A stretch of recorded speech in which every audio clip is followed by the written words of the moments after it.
Assalamualaikum warahmatullahi wabarakatuh. Hamdan bila ghayah wa syukran bila nihayah. Asyhadu an la ilaha illallah wa asyhadu anna Muhammadan abduhu wa rasuluh. Allahumma salli ala sayyidina Muhammad wa ala ali sayyidina Muhammad.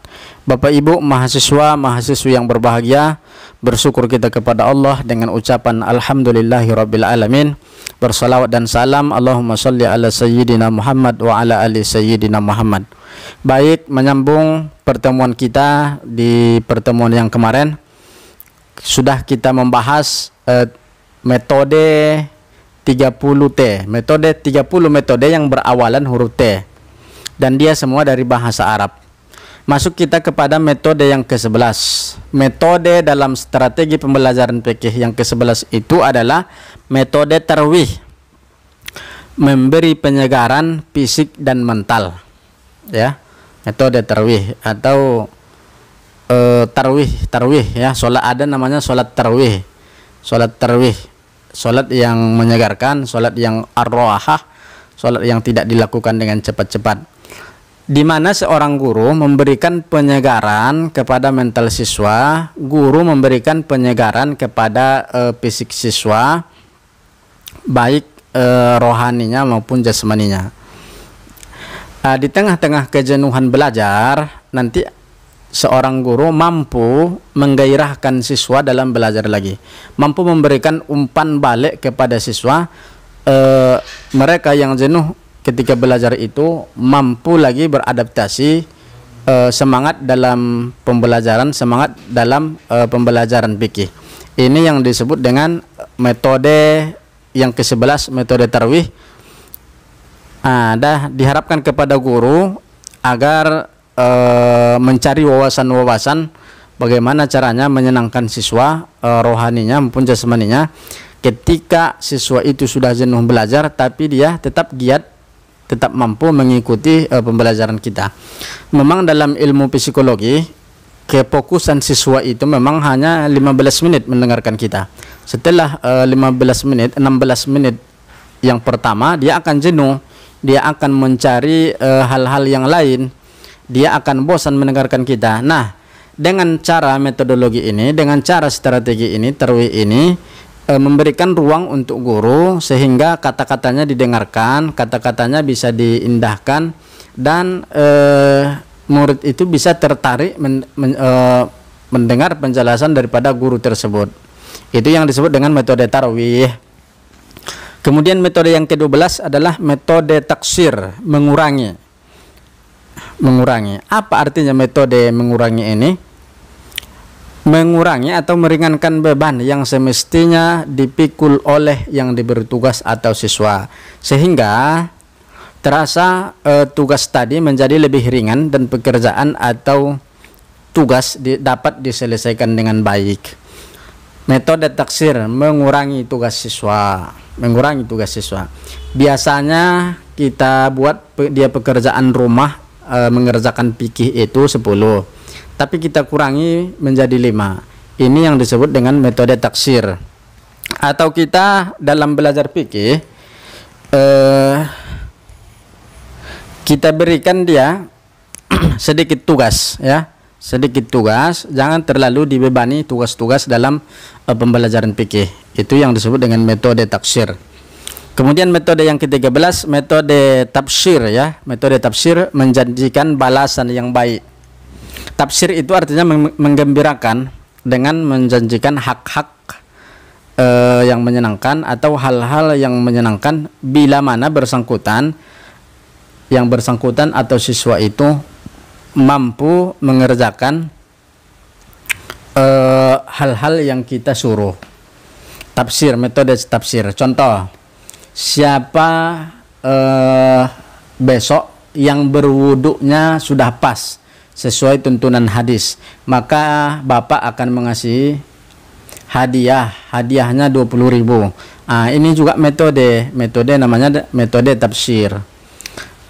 Kemudian ketika seorang guru berkata, payah siswa itu yang menghafal ayat-ayat tentang hudud, ayat-ayat tentang jihad.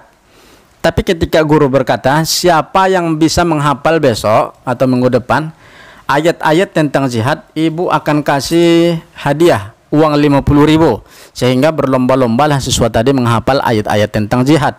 Alhasil, setengah daripada siswa yang berada di bangku sekolah atau di kelas itu hafal tentang ayat-ayat jihad. Nah, ini namanya metode tafsirnya, metode tabsyirnya berhasil.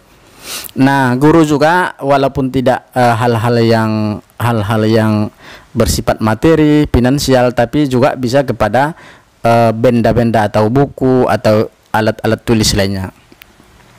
Kemudian yang ke-14, metode tamti'. Tamti' artinya memberi hadiah tambahan. Memberi hadiah tambahan. Siapa yang bisa mengerjakan tugas pas dengan tanggal yang Bapak tentukan, maka dia akan diberi hadiah tambahan. Siapa yang bisa mengajarkan ini kepada adik kelasnya, maka dia akan diberikan hadiah tambahan, metode tamti'. Artinya dengan metode tamti' ini, pemberian hadiah tambahan ini, mereka lebih senang belajar dalam pembelajaran fikih ini. Kemudian yang ke-15, metode ta'ziz, memberi kehormatan, ya, yaitu memberi tanda kehormatan atau penghargaan kepada siswa karena kebaikan yang dilakukannya. Misalnya, dia sudah berhasil puasa di bulan Ramadan, tarwih setiap malamnya, khatam Quran itu 2 kali dia dalam bulan Ramadan. Ketika sekolah guru fikih menanyakan itu semua, maka setelah dipaparkan oleh siswa tadi, maka kita beri dia kehormatan, ta'ziz, memberikan kehormatan. Maka dengan demikian dia akan termotivasi untuk hal-hal yang baik ke depannya.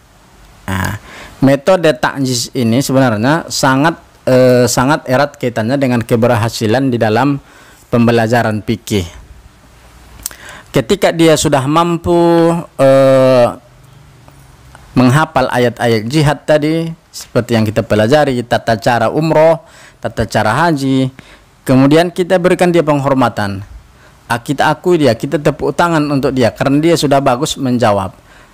Apabila kita bertanya seorang guru, murid itu dapat menjawabnya, kita beri dia kehormatan, kita senyum, kita ketawa, kemudian kita bertepuk tangan. Itu sudah dimaksudkan dalam metode ta'ziz.